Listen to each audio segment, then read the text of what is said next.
Welcome to Law and Justice. I'm Jane Mulcahy. This is a special series on the topic of relationships matter. And today I'm very, very pleased to be joined by Síle Walsh. Welcome, Síle. How are you? I'm good, thanks. Thanks a million for having me, Jane. I'm really excited to discuss leadership with you, Síle, because it's something that I think about not all the time, but quite often these days. But before we get into that, can you tell me just a little bit about yourself and your background, please? Okay, so I'm going to start where I am now. So Sure. I'm in my second year of doing a PhD on inclusive leadership and looking at its actual application in organizations. So how do we use it? How do we help it be sustainable? How do we have an impact, not just kind of tick a box? My background is I'm 11 years in private practice, and I have a background in coaching psychology and organizational development. So I did a master's in coaching, a HDIP in coaching psychology, too many smaller courses to mention. And I've been working kind of internationally even before the pandemic and got to do a bit of traveling. The traveling's come back again. But my area of focus and interest is leadership. However, my heart started was really in community settings.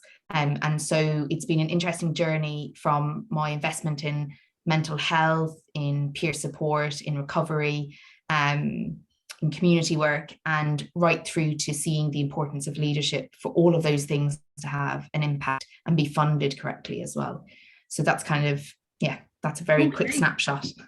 Okay, so you mentioned your PhD in inclusive leadership. I don't really know what that is. I mean, I have a sense that it probably has something to do with inclusion and being more open-minded and welcoming and creating safety, but perhaps that's not the case. What actually is inclusive leadership? Yes, so you're not wrong. That's a good start. There's a number of different interpretations and definitions of it, but the one that I work off most is that it is the attempt to lead and have an impact and be effective through the use of inclusion, and inclusion being facilitating both belonging and uniqueness within a group. So unlike when we just focus on belonging, we might get a lot of group think in a homogenous group. And if we just focus on individuality or uniqueness, we might get a lot of competition. For me, inclusive leadership is supporting the balance of both belonging and uniqueness so that a team can operate at kind of optimal performance, utilizing that so that they have a kind of more robust process, robust thinking process, but also robust relationships. So they're able to stretch a bit more than if we had a homogenous group or we had group think. There is a little bit, inclusive leadership originally was being associated with diversity management, but has moved away from that a little bit more in the research and in the evidence to actually show that there's a benefit for inclusive leadership, regardless of the type of group you're leading and regardless of the identities of those groups. So for me, inclusive leadership is about supporting performance while taking care of the relationships and the people involved. So that would be my definition of it. Nice. I like it. I'm doing design thinking at the moment. And one of the things about it is bringing as much diversity as possible into the process. But without the safety, it can be hard to get people to collaborate as well, you know. So if we feel, I suppose, that we are isolated individuals who have to outperform one another, the whole may not actually be optimally nurtured or whatever. And we might feel also kind of stressed in the process. So it's actually a really beautiful concept, inclusive leadership, I think. And then coaching psychology, you also mentioned. So what's that and who can benefit from it? So coaching psychology is, again, loads of debates over this. So basically, it's the psychology of coaching. So why coaching is helpful to people. Ultimately, the way that I look at coaching psychology is understanding that people who come for coaching psychology usually are trying to create an outcome, and that's their focus. They're trying to create something for themselves, but may not know how to do it yet. So they may not behaviorally or cognitively or emotionally be in the place to create the outcomes that they want.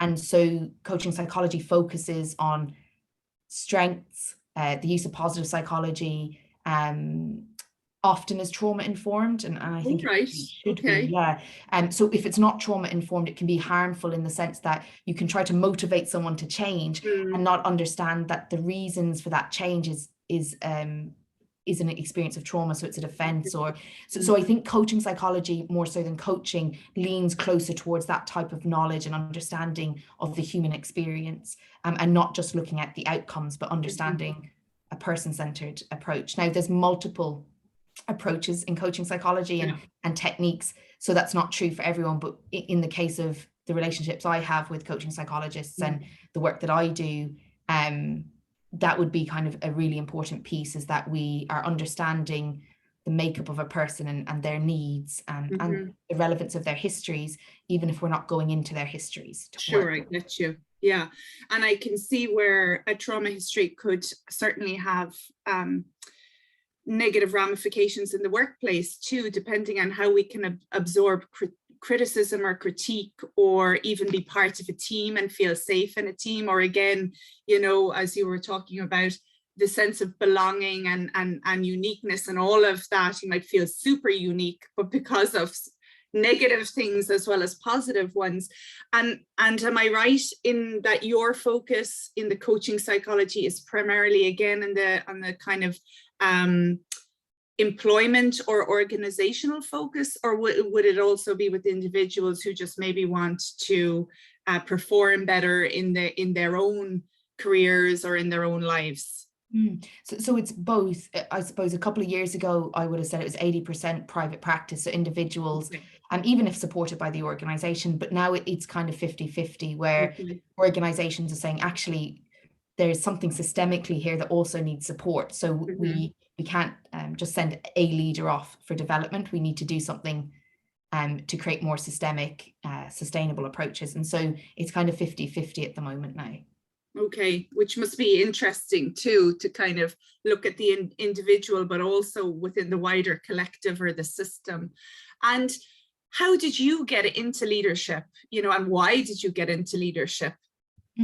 So it was a complete accident, and it came one day, like a good few years ago. I was working in my private practice with people in all sorts of settings, and I would have done my pro bono hours and things like that in a recovery center. So I was quite community based, but I was working. It became more obvious to me that leaders were looking for coaching, and some were community based, some were private, and that was a portion of my work. And then I started to realize that a lot of the community interventions I was involved in was experiencing challenges because of leadership. So there's a couple of layers. One is the leadership skills and support that was available to leaders in the community settings wasn't there. So people were becoming leaders or managers without support, or maybe, I don't want to say training because I don't think it's training, but development, as in actual support to be able to do their jobs well. But then there were also leaders in the positions of making decisions about funding, and they weren't necessarily connected to the decisions they were making. And I was saying, there's stuff being stopped at different points, not because of bad people, not because people don't want to do their job well, but because there's a disconnection. And so I realized that if I wanted to have the kind of impact I want to have in my work, that I'd need to consider supporting people in positions of power who often get blamed and shamed and overwhelmed by what's on their plate, to make better decisions and to think things through and maybe to be more strategic. So I then, while I had been working with leaders all along, that realization that blaming up, which I think is quite human, wasn't getting us anywhere, that actually if I could support people in positions of power, there could be a snowball and a ripple effect that would help both employees and the people employees support.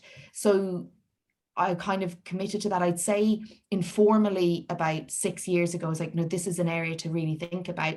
But as time went on and I was involved in different projects, it got louder and louder that actually this is a really important focus. And so that's how I've kind of committed to it. It wasn't intentional. It more came through, I suppose I saw a lot of unmet needs in the leaders I was working with, and then wondering how we expected them to meet the needs of people when their needs weren't being met. They're very basic, like leadership needs, like support needs weren't being met, not even wider ones. So for me, it was everyone, we all blame up, I blame up, it's very natural. But how do we help those we're blaming up to have a positive impact when they may not be equipped to, whether that's through skills or personally or maybe relationally. And so that's where my interest kind of moved me in that direction then. I find that super interesting, including the unmet needs of leaders, you know, because they are human. And it often strikes me as kind of lonely at the top. Like lots of people might want to be in a position of power, but then who holds them, you know? And just on that, I interviewed a guy called Jim Sporleder before, who implemented trauma-informed organizational change in his school. And he great guy. He's in this movie called Paper Tigers, the whole school is. But he was so busy minding everyone else and the kids and the staff that he kind of forgot to mind himself, and afterwards was quite depleted. So do you believe that we kind of all need mentors, and that leaders need mentors too? And does the coaching approach, or the inclusive leadership approach, kind of bring some of that relational support maybe to leaders, do you think? So no man is an island, and I honestly believe that. I think one of the biggest things that most people, as they're progressing to, we'll say, the most senior level of leadership that they can go to in their careers, think that when they have more power, they'll make better decisions. Yeah. What they don't realize is that when they have more power, they'll have more pressure not to. Yeah. So what I have found is that often people get there with really good intentions, and they not only don't have the support system, they thought it would be different. Right. Right. So I do think that they need support. I think mentoring is helpful, but I'm not sure if mentoring is the only kind of help that we should be looking at. I think as people progress up the ladder, they can't share their peer-to-peer challenges the same way, because there's less and less peers to share it with. But then there's also the political stuff that happens in organizations that also makes it unsafe to lean in to peers at times. So I think what we need to do is think about communities of practice. We need to think about like coaching or mentoring, but we also need to think about, if leaders realized, this is the big thing, if leaders realize that most of the stuff they tell me in the room, I hear it the following hour too, right? Like, so yes, there's variance, but because it's spoken about less and less, and there's less peer relationships, the further up you go in leadership, there's less peer-to-peer types of relating. I think we need a network of supporters and different types. Like, we need the person who's going to call us out, but we also need the person who's going to be deeply compassionate. And sometimes they can be the same person. And if they're a paid professional, hopefully they are. But sometimes they need to be different people, and they need to be different views. Yes, so I don't think we can create sustainable changes or lead well in any setting without support networks. And I think we neglect that in a lot of organizational structures. And another thing that you said earlier struck me too, in terms of implementation science, and say the gap between a really cutting edge policy that a leader might have, but then because of the disconnect, you mentioned the disconnect with the underlings, that it can be sabotaged actually down the way, because people don't buy in, or they don't feel consulted with or understood, or that the leader, say in the community, just doesn't get that that's not what's needed most at the moment. So how do we kind of get around some of that disconnect? Is it again maybe focusing more on the relational end of things, or are there multiple strands that leaders need to think about there? Yeah, so I think the approach that I use is 4 strands. So every leader needs to have a relationship with themselves that's effective, relational skills with others that are effective, understanding strategy, because I think that's one of the biggest gaps, and then actual leadership skills. So each organization, each setting has a different kind of set of skills. So you might have to be good at presentations in one, but you might have to be better at facilitation if you're a leader in a different organization. And I think that in terms of that strand, there's a couple of things missing. What I love about inclusive leadership, it's not about the leader having the answers. So you don't need to know every diversity term. You don't need to know every solution for your team. What you need to know is how to include people that create the best outcomes, or the best results, or the best recommendations. And I think that a lot of this gap in implementation is that the people who it impacts, or who are implementing the change, aren't actually involved in the process actively enough. And what I love about inclusive leadership is that you aren't the one solving it, you are the one facilitating the solution. Uh-huh. And that's very different to more kind of hero style leadership where I have to have the answers and I'm the expert and we do what I'm doing. Yeah. You know, so I think that some of the issues is that we require leaders to be experts to get to their position and to prove that they've done this before in some way. But then what they actually need to do is facilitate communities of conversations and know who and what to include and what stakeholders to engage and how and when to. But that isn't what they were promoted for doing. They were promoted for being the solution in different ways. So I think we put them in a really difficult situation. And also the other thing is sometimes loads of leaders I work with were never educated on how you create any change. They have no social psychology understanding. They have no understanding of implicit or group dynamics.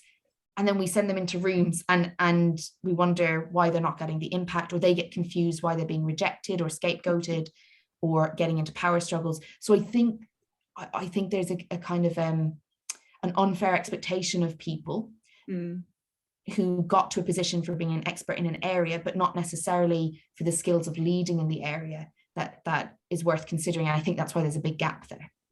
It's very, very interesting indeed. And just to go back to the community bit, is it important to bring members of a community on board? You know, if I don't know, let's say trying to combat poverty or work with early years professionals or provide parenting supports or whatever, is it really important to have your target group feeding in? Like, it's an important design principle, and also important from trauma-informed care that you listen to the people who you know you're providing your services to.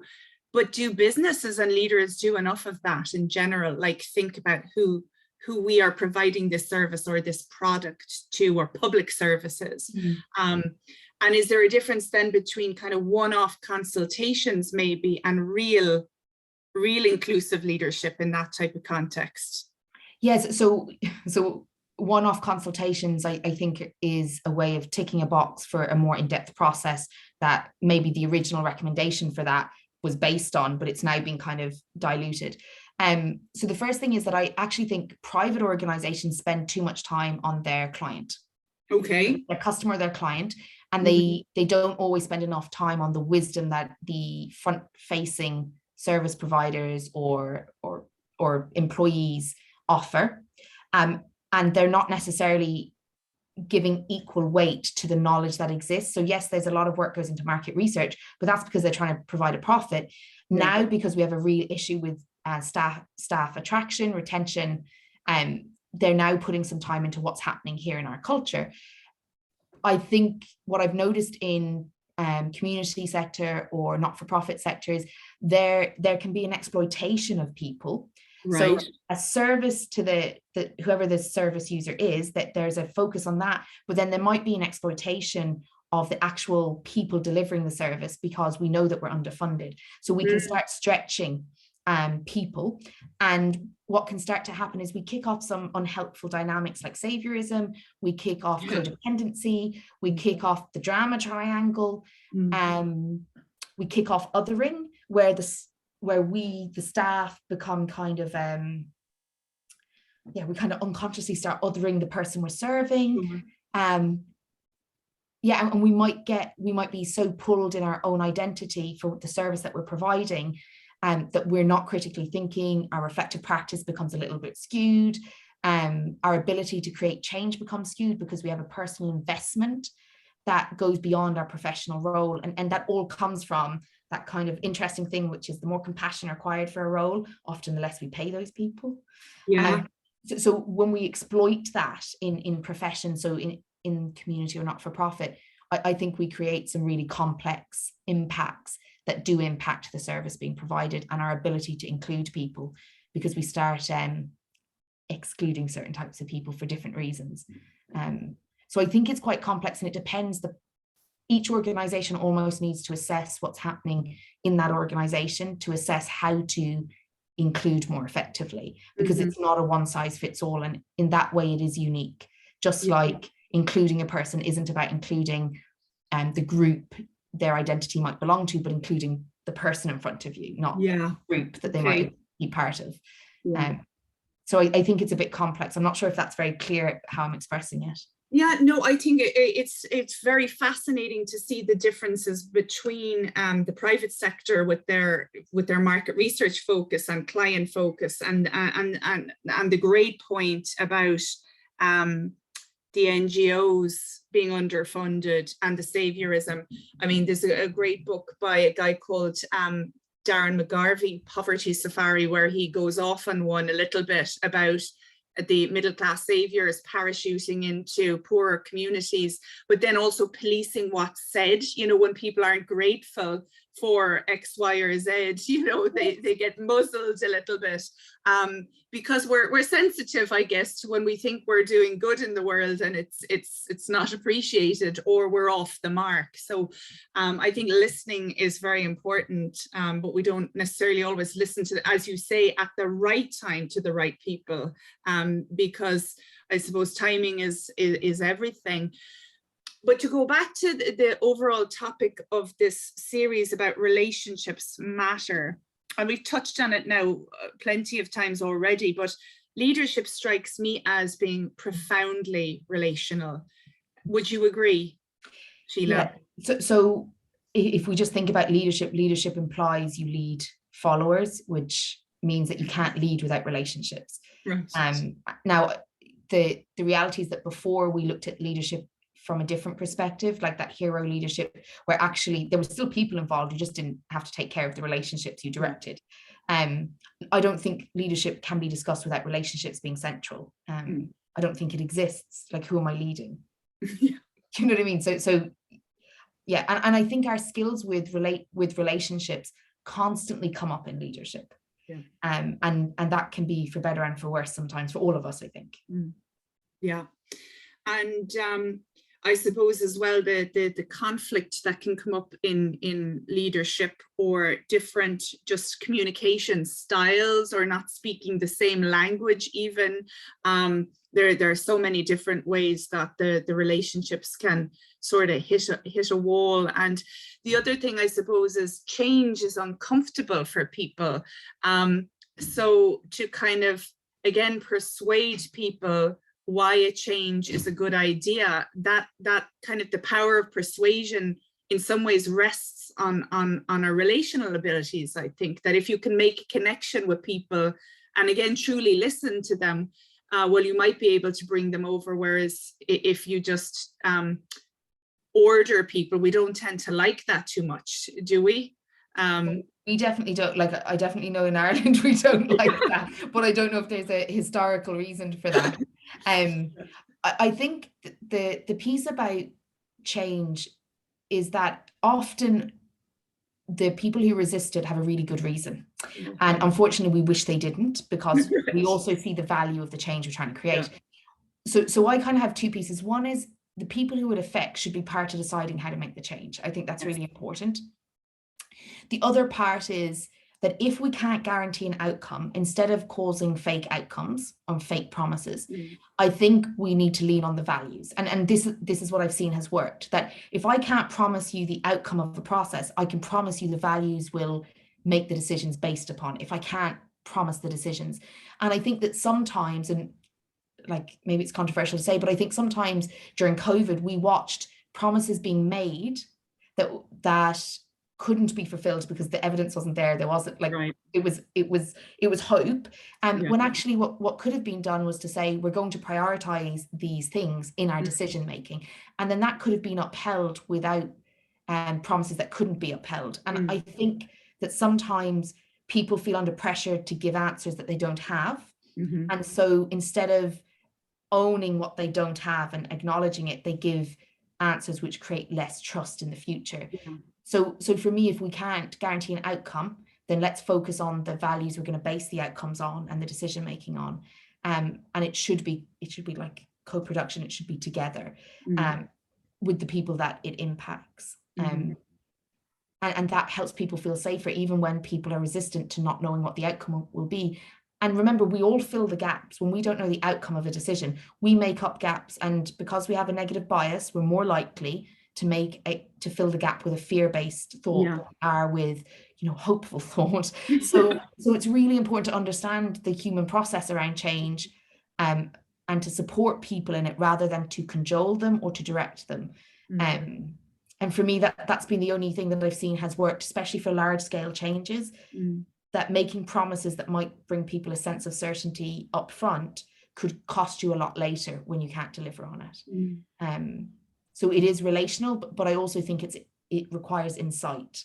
Am I talking to the right people? Can I validate their fears instead of trying to dismiss them, which is what we often try to do?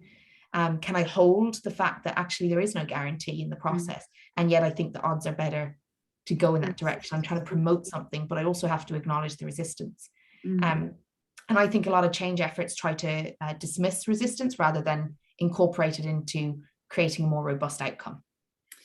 Brilliant point, I think. And I've seen that now at I've seen it within the criminal justice system, where there've been some really excellent ideas put forward, but people felt, this is being done to me, the frontline workers, and they can undermine it, or just not fully buy in. Whereas if they had been properly listened to, and as you say, find the people who are most vocal nearly in their dissent and give them a good hearing and truly register that these are legitimate concerns too, and don't just promise the world, I guess, when you're not sure you can deliver it. So are there core attributes of effective leadership, or are they the four things that you mentioned before? The good relationship with yourself, the good relationship with others, and I can't remember the other two now, but or are there other dimensions that leaders need to have to be effective?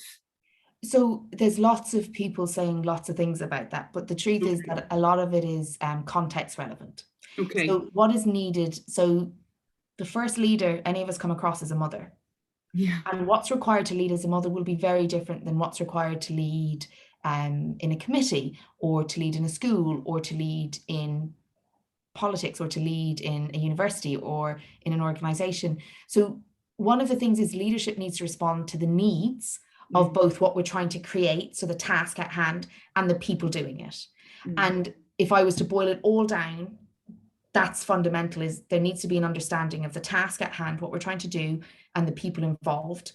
And leadership has to adapt to that. And so I think it's really, I find it a little bit frustrating because there's a lot of easy articles to write, and I write articles about what makes you effective and give some general stuff. But the reality is that the refined piece to know what's effective in any setting needs to take into account the people's needs and the task needs and the leader's skill. And so I think that that's important, but I think that if you don't have good relational skills, it's going to be really hard to lead. I also think that's important.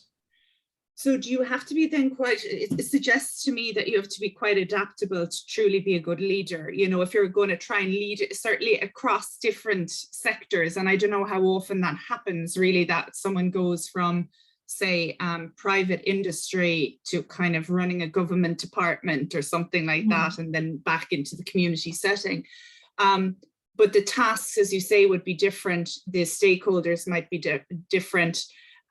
So do you have to be kind of, to use that phrase, agile, and kind of just, is curiosity important as well as a leader, to be actually interested in what you're doing and the people that it really affects, rather than, as you say, the savior, or not the savior, but the I'm the superstar kind of hero with because it worked over here in Apple, it'll work in the Department of Health or something.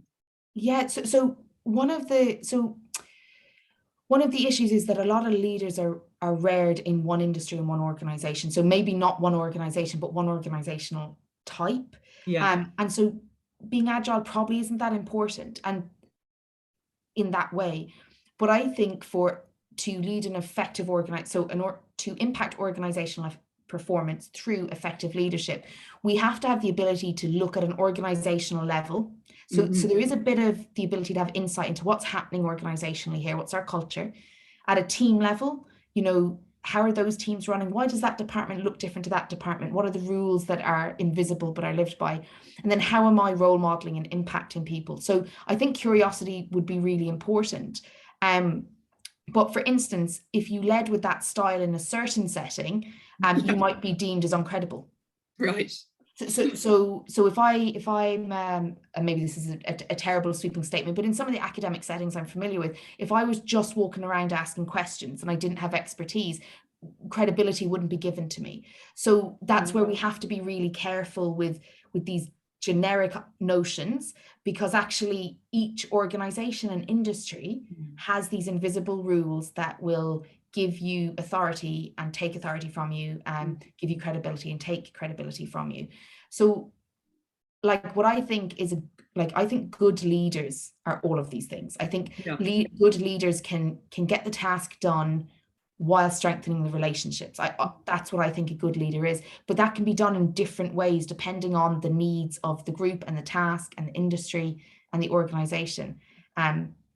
Jane, people hate when they ask me these questions because I'm like, I'm not going to bring it down into a technical solution because it's really complex. So I hope I'm not frustrating. No, not at all. It does actually, I mean, make some degree of sense to me. And just in terms of the dangers, if there are any, but I suspect there are, if I become a leader, let's say in banking, and I'm thinking of the financial services crashes and stuff, and you make your way up, and there's a particular culture and maybe a particular bravado and risk taking. Perhaps there was a group think as well. Like, are there ways of guarding against that? I was reading Theory U as well by Otto Scharmer, and he was talking about Enron and how with the collapse there was no one really, there were no naysayers. There was no one saying we need to take care. So again, like, are those dissenting voices important at various points? Yeah, and I think that's where I have a preference towards inclusive leadership, because one of the things that I often say when I'm doing any training or development is, if you're in a meeting, you're making an important decision, and you haven't yet got a no or pushback, you're not having the right conversation yet. It's really interesting. Yeah, so I go into a room looking for that pushback, because there's often not a perfect answer. So when we agree that there is, we have a problem. And because we're also then denying the anxiety and the tension that exists in the reality of decisions and the reality of kind of many imperfect decisions. So that's why I like inclusive leadership, because we're looking to hear that, because it's valuable, and because it helps us to think better together.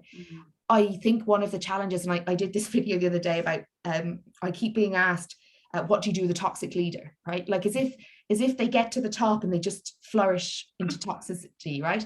And I'm kind of like, no, because actually the reason that we have toxic leaders at the top is that we reward toxic behavior throughout the system. There you go. Yeah. So for me, it's about checking these things. It's checking how is the system rewarding and regulating people, and how is accountability being shared? So for me, if we have agreement, we have a problem.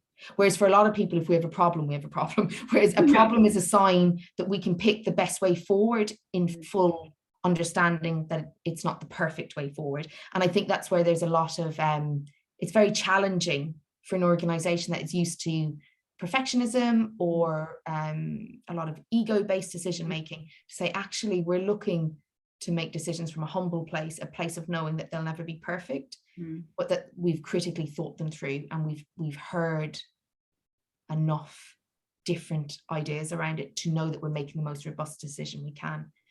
So that's one of my preferences for inclusive leadership, I think, is that's what we're looking to do in as many settings as possible.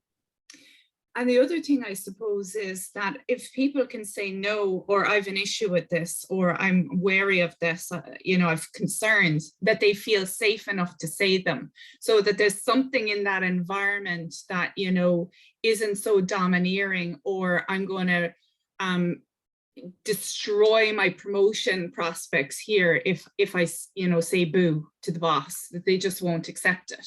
Yeah, and so one of the key things of inclusive leadership is that the leader is, in a way, is there to serve the best outcomes. So the leader isn't there to be the best. And so what's really different is actually supporting people disagreeing with you. So I have a pilot program at the moment where I'm doing some development with inclusive leaders. So leaders, individuals who want to be inclusive, and we're doing a development process rather than a training process. And one of the key things is that they have to be able to critically disagree with my position. Oh, wow. Okay. Otherwise, we're not practicing what we're developing. We're just doing what we usually do, which happens a lot in training, which is we're all signing off on the same thing, but we haven't got through the awkwardness of doing it. And so it's really interesting to sit there and to say that actually that's the practice of inclusive leadership, that even in the development that I'm doing, I have to be held accountable for there being different opinions to mine and mine not being right. And that's a skill for a leader to learn. That is definitely not a comfortable skill. And I promote it and it's not comfortable. Yeah, I was just about to ask, yeah, how does that feel? You know, because again, I'm so fascinated by our nervous systems, and we don't really like when we get pushback, you know, because we overly identify with our thoughts and our beliefs and our positions. So it's a beautiful thing to model that actually for people and say, you know, it's okay, even in the discomfort, there's growth in it, and that's what's important. Yes, so it's really interesting because the more I do it, the less uncomfortable. That's lovely. The other thing is that we designed group agreements, and we go back to that group agreement every single session. And I try not to hold meetings without group agreements in place, because without psychological safety, and it's not that any one person can give it to a group, but unless we know that we're aiming for it and there's accountability for it, it makes it very unsafe. So when I get pushback, what they're doing is broadening and creating more of a robust understanding of the topic. And that's the purpose of the group. So for me, it now feels much better. It feels like a tension, but I think that tensions are meant to be there for leadership. So getting comfortable with tensions where you're like, well, I have one worldview and you have another worldview, and I can listen to understand and see the value in your worldview without throwing mine out. And can you hear mine without throwing mine or yours out?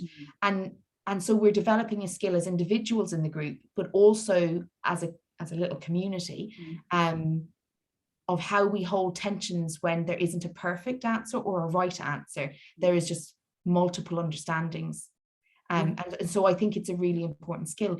Now, what I will say is, if I hadn't done all my work in coaching, if I hadn't worked on positive regard, if I hadn't worked on the fact that I'm not the expert of their process, or their experience, my expertise is in facilitating processes, not in outcomes or decisions, then yes, maybe this would be much harder. But I think there is something really brave about the people I work with, because even with all of this work, there is always an underlying group dynamic that brings the tension of, will I be rejected? And I have to keep in mind, and this helps me, that when somebody speaks up to me, like when they're, it is speaking up because I have power when I'm the lecturer, the facilitator in that moment of this process.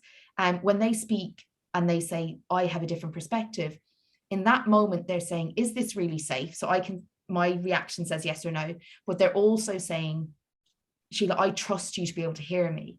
And like that feels very different to maybe what it would have felt like a couple of years ago, which was, I disagree with you. Whereas now I hear, I trust you to hear me.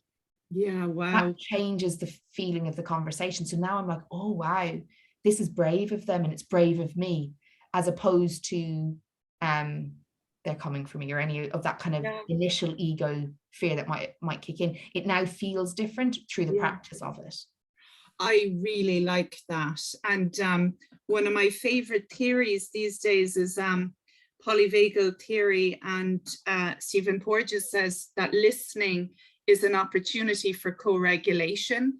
So just that, as you say, like I can see, and I've heard of it working where people have very different opposing views, but if they truly commit to listening to one another, very often they can come to some class of an agreement. Can I just ask you, what type of things would you have in those group agreements? Are they generally the same principles, or do they vary from time to time? No, so every group designs their own group agreement, because that's the inclusion part. So what I might think might help safety, somebody may need something else. So that's the very beginning of inclusion for me. I will bring up certain topics to ask us to think about them. So I will bring up how do we feel being in groups? Do we need anything in a group setting, for instance? Or I might bring up, is there any learning needs in this room? You don't need a diagnosis to have a learning need. Is there any reasonable accommodations, with or without an official anything, that will make this process safer and better for you? So I will bring those up because they are something that's important to me. But the group often design their own. So there are some common things you can have, like confidentiality, but like a lot of people say non-judgment, but I always challenge that. I'm like, it's not possible to not judge. It's just not possible. So can we agree that we won't believe our judgments, or that we won't follow them and enact them, that we'll be curious about them? But to say that it's non-judgmental is a false standard none of us can meet, because we all so we do a real conversation about the reality of being in the space together, and that tends to also remove any shame that might be coming into the space about not being good enough, even how am I being in the group? So I bring those things up, but actually the group always designs their own, and we agree them and we contemplate them, and we come back to them because they're an active piece rather than a kind of set of rules, that they're something we question. So in my pilot group last week, somebody said, Síle, these are great. And I'm wondering, because like we've looked at them a few times, said, where's our accountability for what we're doing outside this room? Should that be in our agreement? And I was like, well, that's fantastic. Do we want that in the agreement? And so it opened up a new questioning about what we were doing with this group. Was it just in the group that it matters? Or do we have accountability for what we're doing with our new learning? And that was a participant brought that great. To yeah. Really good. It just reminds me as well of restorative practice and circles. They bring them in there, and even as some design thinking groups as well. So it's an interesting way, I guess, of, as you say, creating safety and buy-in, that these are ours and we will be held accountable to them, I guess, within the group. Can we all grow our leadership capabilities, or are just some of us, more destined to be leaders than others? What do you reckon, Síle? Yeah, so I think there's some research which is concerning, which is the amount of people with maybe self-absorbed personality types being drawn to leadership, or very big ego-driven decisions. So that worries me sometimes. There is evidence you can develop leadership skills. I wouldn't have a job, so I'm definitely biased towards it. But also I've seen repeatedly. I think what's important is leadership is socialized. Like, it's very relevant to the context. So like all socialized skills, I believe based on our early years, we will have different strengths and comforts and different challenges and discomforts with different parts of leadership based on our experiences with them early on. So for instance, if we've had really negative experiences of power or people in power, we may have an issue with authority. We may go into conflict whenever there's power in the room, or we may avoid power and resist it. And so those things can be worked through, and those things can be then developed. Some of us will be better at some things than other things, but leadership has such a wide variety of skills that you just need a certain combination, but it could be, it's from a wide option of combinations that I think everybody can develop leadership skills, and if they choose to. I think that's important. And also, this is the trauma-informed part, if it's safe to do so. So sometimes leaders are sent to me, and I say sent on purpose, as a way of kind of like, they need to be better. And they may have resistance when we work together. And sometimes it's really reasonable, actually, that actually it's unsafe either in the current environment they're in to be more assertive, or they've had previous history that actually it would feel too threatening to improve that skill.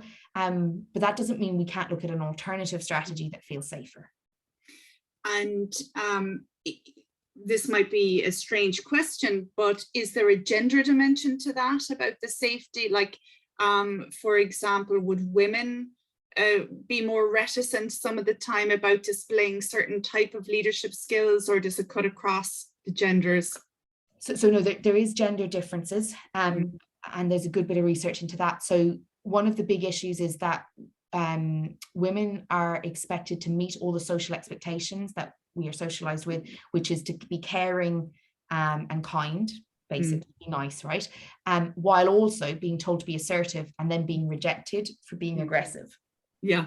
So one of the challenges that women have is meeting the social expectations, because otherwise they get rejected, we get rejected, while also demonstrating our leadership.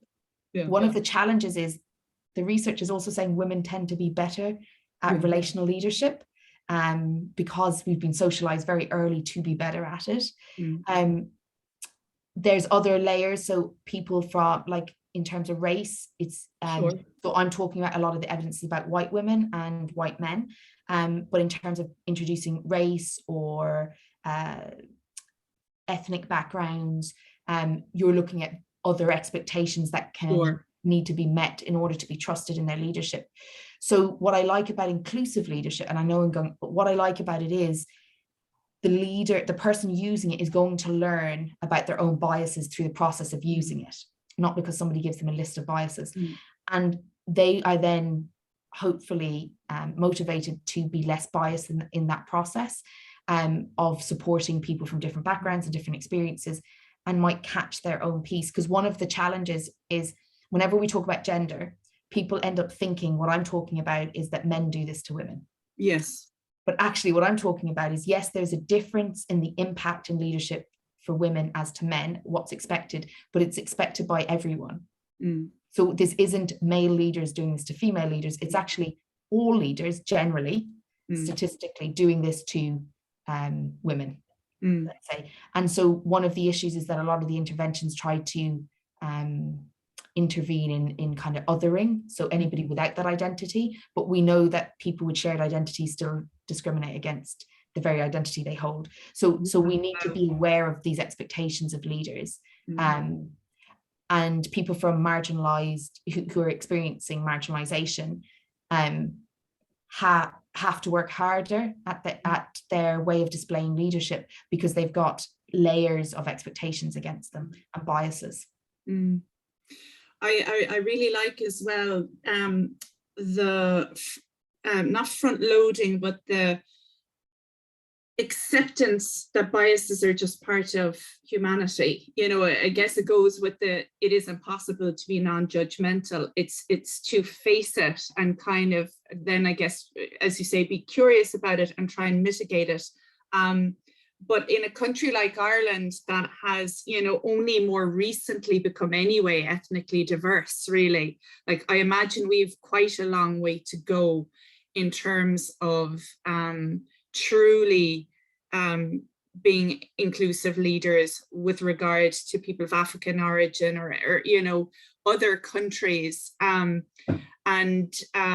Like, are people, the leaders that you're working with, quite open in this regard? I presume they are. If they've signed up, you know, right away they're putting themselves forward for a different way of thinking.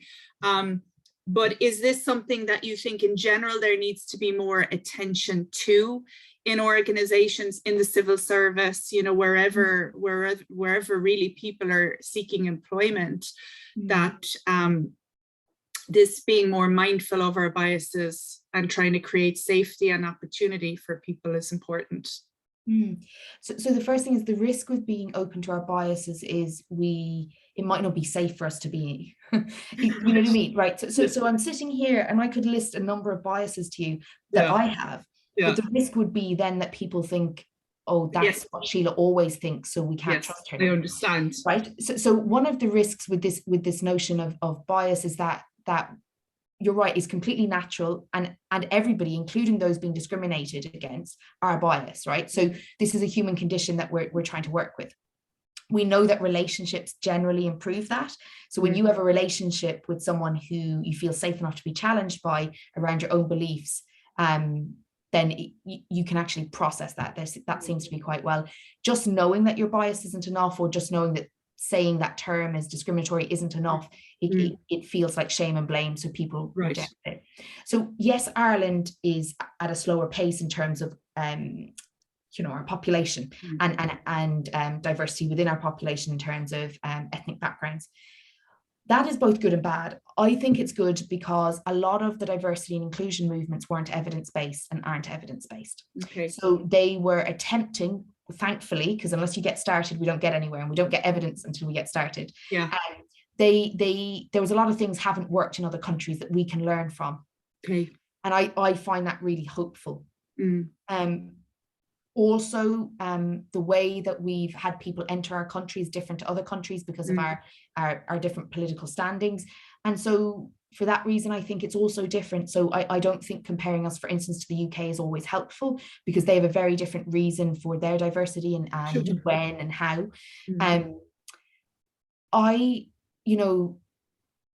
I think there's a lot of understanding why people might be resistant to it, like why people might be resistant to accepting difference will actually help us to help them understand it. So for me, it's really thinking about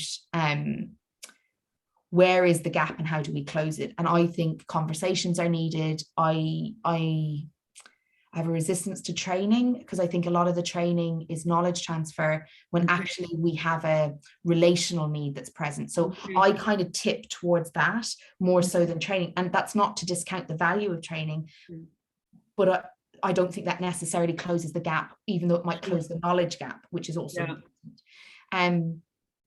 I also think we have an awful lot to learn from people who've come from different countries to Ireland. Like I think there's actually an awful lot of skill, an awful lot of insight, and we have an awful lot in common that we aren't always seeing, because there's barriers that we're unconscious of or conscious of. So I think it's complex, but I think it's worth investing the time in. Some of the most amazing people I've met weren't like me, in many different ways, and I think that's really valuable. Yeah, I agree. Just one now on, it's kind of more related to the work that I'm doing at the moment with my pilot project. And we're looking at fostering community efficacy. So trying to help communities have a greater sense of, I suppose, agency to deal with whatever the problems are in their communities, and a sense that they can have a better future. So developing leadership in ordinary people, in residents who live in those areas, seems important. And the communities themselves might be marginalized, high stress and unsafe at times. So Síle, how do we cultivate leadership where residents are often just preoccupied with survival? Can it be done? So yes, and it's complex, like all my answers. I'm like, oh God, I'm like, this is what people are like, this is why I end up in conversations with people who've tried tactical or technique-based interventions, and then they're like, no, that doesn't work. We need to acknowledge this is complex. The first thing I would say is that I have met some of the best leaders in those communities. They exist in them. The piece that we don't always see is that maybe their application of it isn't helpful beyond the survival piece. So they may be leading in their family, they may be leading in illegal activities, they may be leading in like antisocial behavior, like they may be leading actually. It's actually so true. Yeah, but their application just isn't kind of what we like, right? So I think that's really important. I think there is a little othering as well, because when we say how do we cultivate it in them, it's to suggest that we will do that. Yes. And in my experience, and I have worked in disadvantaged communities, and I have lived experience in different ways. I think one of the challenges is when a community feel powerless beyond the survival that they're dealing with, beyond the challenge that they're dealing with, it's very hard for them to imagine how they could have power anywhere else when they feel powerless in their current setting. So one of the things that I have seen as helpful, and I don't know if it's even feasible, but like if I'm thinking about really what I think is helpful, is building self-efficacy Mm. You know, it is supporting, and not that I build it, but putting investment into building it. There's a lot of investment goes into quick solutions. It goes into KPIs. It goes into reports, and not a lot often goes into the process that won't have those impacts this generation, or won't have the impacts this year. And when you have a person who sees that they cannot just survive something but create something, then they can see their role in their community, and then they can foster buy-in. But a lot of the time what we do is we'll have someone from outside the community trying to foster buy-in. Yeah. But the individuals, there isn't examples yet from individuals, and there isn't, and individuals don't feel safe. And I don't mean safe as in the community, but safe in themselves. Yes. That I might not have enough power in all these settings, but I have power in this. Look, I'm achieving these things. Like I keep the family fed on less than acceptable money. My kids are in school and I didn't finish school. Like, look at how I'm leading this. And then how do I look at where I have power so that I can exercise it outside of the survival that I exercise my power within? And for me, I think that happens at individual and family levels, and then community. And there's nothing more powerful. It's really interesting. So, and I'm not promoting 12-step models, right? But what I think is really interesting that 12-step did really well was they made the responsibility of the community the responsibility of the community. Yeah. And they made it inclusive to a degree that you could attend if you couldn't afford it, but that people took responsibility for it being afforded. And I think there's something in that I really like. And there's something in that that I've seen work is when we share responsibility, but because we know we have power outside of survival. And so for me, if you're surviving, you may not know how to use your power, and it may not be relevant to you. Somebody else is saying, oh, that's going down the road, and you're like, once it's not outside my front door, because actually right now I'm just trying to keep get through the day. Process some trauma, so for me, I think helping people see their personal power and then see how they can use that to have an impact, because I've never met a person who hasn't discovered personal power who doesn't want others to discover it too. Yeah, so true. I haven't met a person, and that's the only way I've seen those ripple effects happen. I don't know how feasible it is, but that's my thank you for that. And the kind of the othering thing is so important to name and mention, and the risks and stuff. But often in the community, it does often seem to need people living from outside to get things started a little bit. Now, some communities have very active activists, but they tend to be aging now, it seems. Like there's not as many maybe young ones coming up. But just a nice story that you might find interesting. This lady that I interviewed from the States, Rebecca Lewis Pankratz is her name. She had been living in a trailer park in terrible addiction. And two middle-class women knocked on her door asking her to participate in a poverty program, because they were saying, we want to understand poverty in all its impacts, and we don't really know, and we would like you to participate. And she went and joined the poverty program, and it was transformative for her, because she then, she went into recovery and now runs trauma-informed education programs and poverty programs herself. So one of the things I suggest at times is, do we need to knock on more doors to maybe invite people? Now, clearly not everyone's going to open the door or want to be willing, but in community settings, do you think there might be something in it? Now, obviously those who are truly in survival can't, but there might be one or two who you plant the seeds and they kind of go, oh, there's this meeting going on. Yeah, so one of the big issues I find, so first of all, I'm not suggesting we don't go into communities. But when we go in, I think how we go in and how we listen, like what you've just described is exactly what I think we should do. So that we're not othering. We're like, you tell us and tell us how we learn from you. Yes, right. Rather than how do I get you to do something? Kind of like it might look similar, but very different vibe behind it. one of the barriers I see is that people keep doing things the way they always do them. So I saw some interventions that would only happen between like 4 and 5, and they were getting minimal interactions and they didn't understand why. And I was like, well, the majority of the community are families. Do the maths. Dinner time or whatever. Yeah, right. So I think sometimes what happens is we don't always think about how we're excluding people. And that goes from the time of day that we have a meeting to when we knock on a door to are we sitting in the cafe available, or do we go off and eat our lunch on our own? I think there's something about how available are we really to the reality of their experience. Yes, so I do think knocking on doors,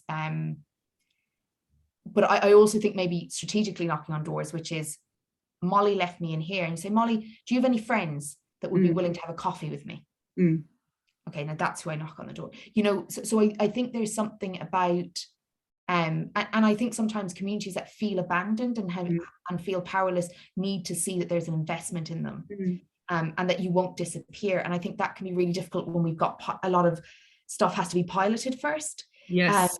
I have found that a lot of people who've been let down a lot are like, you're just going to go again, and they're not wrong. No, right? They're not.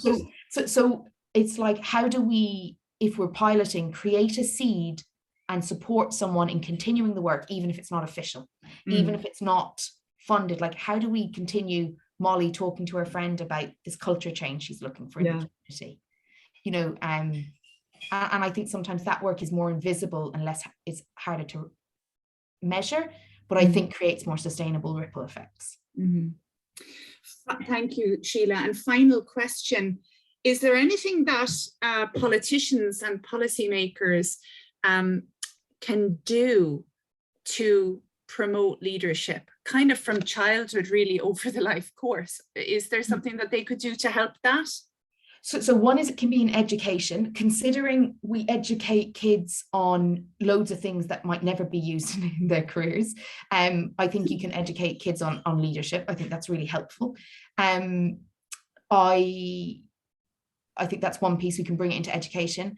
I think we can start acknowledging the fact that actually probably a lot of politicians didn't have good examples of leaders themselves, didn't get their own leadership development. And I think that's really important, because often we want them to make better decisions without, just like I started the call, without the knowledge of that they're not making a better decision. I think they need to do more co-production. I think we need to have stronger and more stricter ideas about having the people involved in the conversations at the right points. I don't want to see another community meeting here, this person taking the notes, redefining them based on their professional position, giving them up to someone here who redefines them again, and then the politician who signs. I'm fed up with that. I'm like, if the politician wants to know, and yes, maybe they can't be at the meetings, well, then maybe the person delivering the final piece has to be someone from the original meeting to say, actually, that's not clean to what was discussed. That has been overly impacted.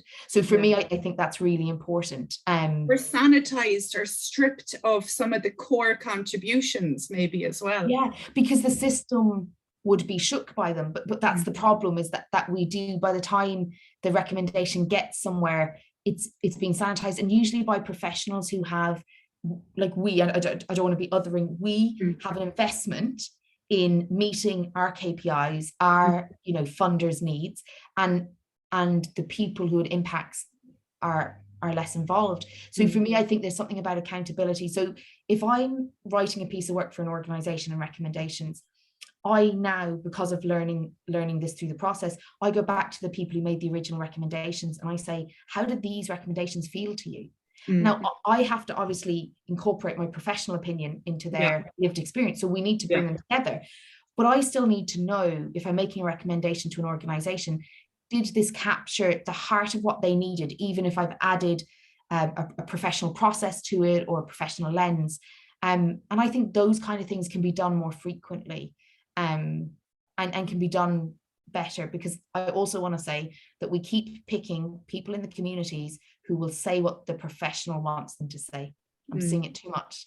Like, I've sat in rooms where I'm like, safe ones, the kind of acceptable voices. Yes. So again, if we're not getting pushback at that meeting with the politician, the politicians not having the real data. Yeah. And that's not always down to them. That is down to the route to which the information gets to them. And remember, our politicians come in and out all the time. There's still advisors that are consistent, and they are filtering this information, and not because they're bad people, but because they're doing their job. But unfortunately, the process, I think, needs to be more robust. I think that would be the best outcome for everyone, a more robust process. And even maybe some of the time the filtering might be because they think, well, they're asking for something that politically is unfeasible right now, you know. Let's say people want not only drugs to be decriminalized but legalized, and it's not going to happen anytime soon in Ireland, according to the wisdom. Do you think, though, if enough people at a meeting are saying we need to look at this again, then that view should be funneled up to the decision makers? 100%, even if it isn't actionable now. And the reason for that is that they're getting further and further from the experience on the ground, not because they mean to, but because the filtering process is curbing their understanding, that bias that lives in every system. That doesn't mean I think they should just be, that they can just give the public everything we want, right? That's, I think, that's like, I'd love it. Like we could start with health, education and housing. But I think that the fact they're not being given that information, that somebody is, and I don't want to mean like somebody's not filtering it as in, oh, let me remove it. It's unconscious often. Like I see it in my own research. It's often unconscious how we've been really biased. But that's having an impact on their understanding of the reality of things. Because by the time they're a politician, they are not in the same financial or social space that the majority of the people they represent are. So of course there's going to be a disconnection from it. So I do think that information should be getting there. It doesn't mean that it will be actioned. And also I think we need a reasonable expectation as well. Like to communicate something isn't the same as getting our way. No. Like there is a lot of complexity in changing law and in moving systems to meet new legislation. That doesn't mean we shouldn't be doing it. But I also think that sometimes we have unrealistic expectations of how to solve the problem because we don't actually see the complexity of the problem from their point of view, which again is where the listening comes in for all of us, I think. Yes. Well, what a lovely place to leave it. Síle, thank you so much for talking to me today. I've really enjoyed our conversation. I've probably kept you way longer than you thought you were going to be. Sorry, it always happens. So this has been Relationships Matter with me, Jane Mulcahy, and my wonderful guest today was Síle Walsh. Thanks again, Síle. Thanks a million.